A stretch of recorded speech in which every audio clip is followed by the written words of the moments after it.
Bonjour, la nouvelle version de Cedreo est arrivée avec plein de surprises.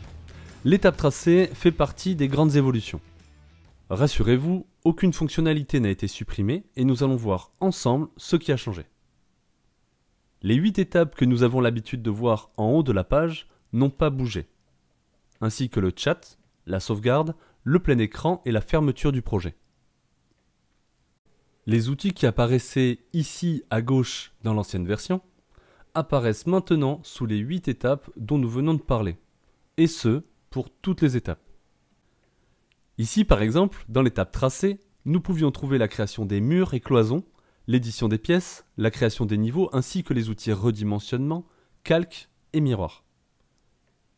Sur la nouvelle version, ces outils se retrouvent juste ici. Pour la création des murs, nous retrouvons ces 3 possibilités. Il est maintenant possible de paramétrer simultanément l'épaisseur des murs et des cloisons. Le dessin des murs et cloisons se fait maintenant en sélection continue. Il suffira de cliquer sur le pictogramme de validation pour terminer le tracé. Si on a besoin de dessiner plusieurs éléments, maintenir la touche CTRL du clavier nous permettra de conserver l'outil de tracé au bout de la souris. Le nouveau panneau des options présente maintenant plusieurs onglets. Ici dans l'étape tracée, nous pouvons retrouver les caractéristiques du mur avec sa hauteur et son épaisseur. Puis, sur l'autre onglet, nous retrouverons les caractéristiques du niveau avec son épaisseur de dalle et sa hauteur globale. En sélectionnant une pièce, l'onglet mur disparaît et laisse place aux caractéristiques propres à la pièce sélectionnée. La création des niveaux a été simplifiée. On peut alors ajouter un niveau au-dessus ou en dessous. Ensuite, le nouvel assistant nous donnera alors la possibilité de dupliquer les murs extérieurs.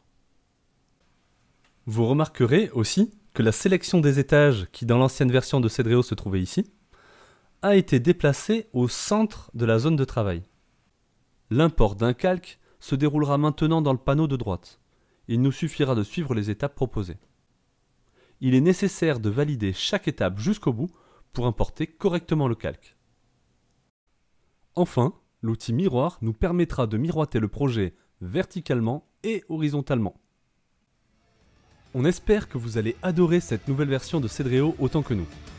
On vous souhaite de bonnes ventes à tous et n'oubliez pas, les coachs sont toujours là pour vous aider.